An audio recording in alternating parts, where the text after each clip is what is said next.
This episode of the Radio Adventures of Dr. Floyd is brought to you by ActionFigureRacks.com. What do you collect? Me, I collect miniature porcelain ponies. It's time once again for America's favorite show, The Radio Adventures of Dr. Floyd. Brought to you by drfloyd.com. This week starring Ron Lynch as King Schwarzschild. In our last episode, the king of the time and space worms had decreed that Dr. Floyd and Dr. Steve would fight each other to the end in front of the entire population of time and space worms. Dr. Steve was currently being given a brief lesson in the use of Euclidean battle sticks by one of the time and space worms. And this button engages the energy knives. Wow, impressive. And this one here engages the energy mace.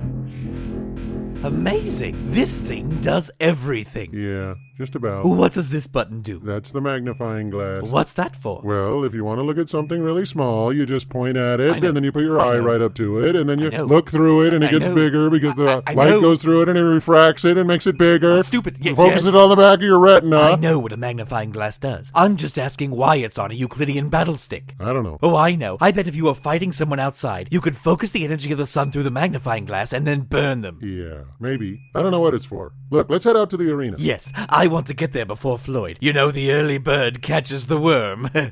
Sorry. No offense. None taken. What if, during the fight, I pretend to twist my ankle and then lull Floyd into thinking that I'm injured? Do you think he'll take the bait?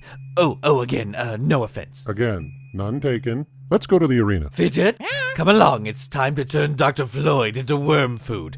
I'm terribly sorry. No, I'm good. As Dr. Steve heads off to the arena, let's see how our hero Dr. Floyd is preparing for this epic battle. Golly, Dr. Floyd, it's almost time to head to the arena. What are you gonna do? I'll tell you what I'm going to do, Dr. Grant. When I get out there into that arena, I'm going to float like a butterfly and sting like a bee. Well, that's original. Just remember to protect your head, Dr. Floyd, because Yeah, it's small. I get it, Dr. Grant. I'm about to go out there and fight for our lives. You think you could lay off the small head jokes? I was just gonna say because that's where your beautiful brain is. Excuse me, gentlemen. Oh, hello, Dr. Worm. Hello, yes, are you about ready to head to the arena? They're waiting on you. If this is what I have to do, then yes. Before you go, there's someone who wanted to meet you. Oh, who? May I present the king's daughter, the royal princess, Ori. Just then, through the door of the training room slithers a beautiful young female time and space worm with long, flowing blonde locks and a crown upon her head.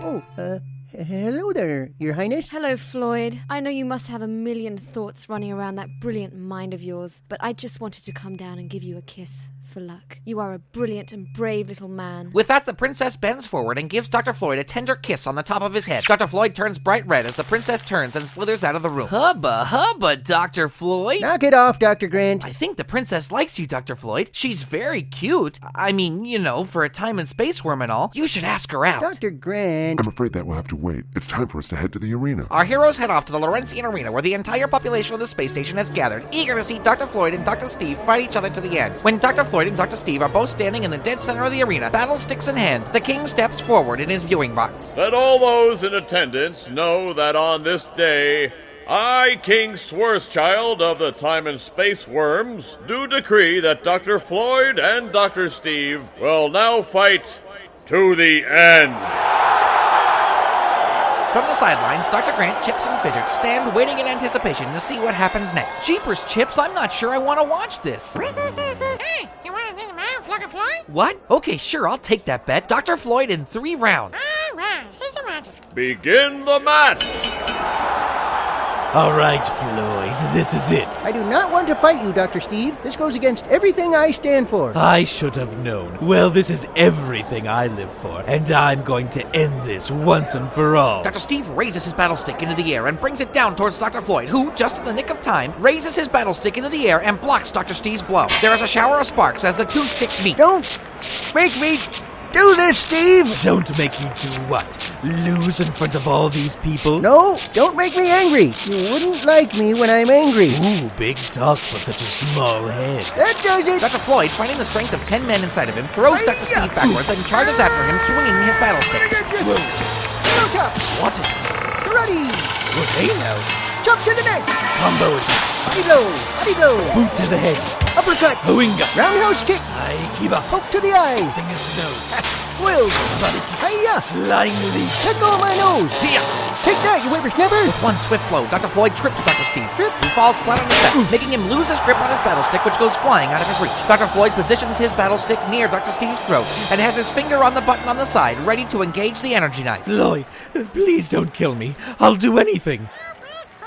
What? I am Oh, right. Go ahead. Make it quick. Finish me off. But don't really do it, okay? Go on now. Strike your blow. Come on, Floyd. You and me, right? We're good friends, you and me. Go ahead. Do it. But don't really do it. Please, Floyd, Ooh, are those new shoes? Dr. Floyd looks around the arena and sees that all the attendants are on their feet, silently waiting to see what happens next. Much to the shock of the crowd, Dr. Floyd throws his battle stick to the ground. I refuse to do it. You can do whatever you'd like to me, Your Majesty, but I will not kill Dr. Steve. What? There is nothing you can threaten me with that would make me cause harm to another living thing, even if it is my arch nemesis. Well, who said anything about killing him? I just said you had to fight to the end. You see, that was it. Time's up. You just had to fight to the end of the time limit. Oh, whoopsie, my mistake. Dr. Floyd stands there sheepishly as Princess Ori comes forward and whispers into her father's ear. Dr. Floyd, my daughter here has seemed to have taken quite a liking to you, and she feels you're one of the most intelligent beings in the universe. She asks if there is not perhaps a way that you could make a modification to your time and space travel device so that it only uses existing wormholes to make time jumps as opposed to creating new ones. Of course. There's a switch on the side of the time and space cube that, when engaged, will make the time and space travel device operate that way. Then if you swear to me that you will only use this setting from now on, I will let all of you go. Your Majesty, I promise you we will only use this setting from now on. Then I hereby decree that you are free to go, Dr. Floyd. Dr. Floyd turns around to Dr. Steve, who is still on the ground, and reaches out a hand to help him up. Floyd, you have saved my life, and for that I am thankful. However, the next time we meet, it will not be as friends. Yeah. Just remember to flip that switch on your time and space travel device. Dr. Steve stares at Dr. Floyd for a moment, then, signaling to Fidget, takes off running towards his ship with Fidget behind him. Come on, Jim.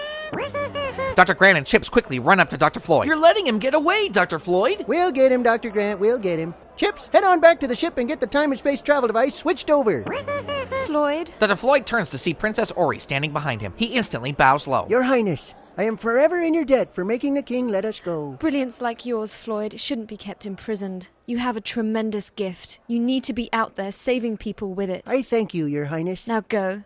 The universe needs you, but please, think of me often. I will. Dr. Floyd again blushes brightly as the princess once again kisses him on the head. Dr. Floyd then turns to Dr. Grant and motions for him to follow him to the ship. I'm telling you, Dr. Floyd, she likes you. Quiet, Dr. Grant. You should go back and get her number. Dr. Grant! Dr. Floyd! Dr. Grant! Dr. Floyd! Narrator! Sorry, just wanted to hear my own name. Anyway, our heroes return to their ship, and after making sure the switch on the time and space travel device was switched over, they jump back into the time and space stream after Dr. Steve. Where will they wind up next? Will they ever get to stop this endless time traveling? And does Dr. Floyd have any feelings for the beautiful Princess Ori? Oh, sheesh, knock it off. Find out next week on the Radio Adventures of Dr. Floyd.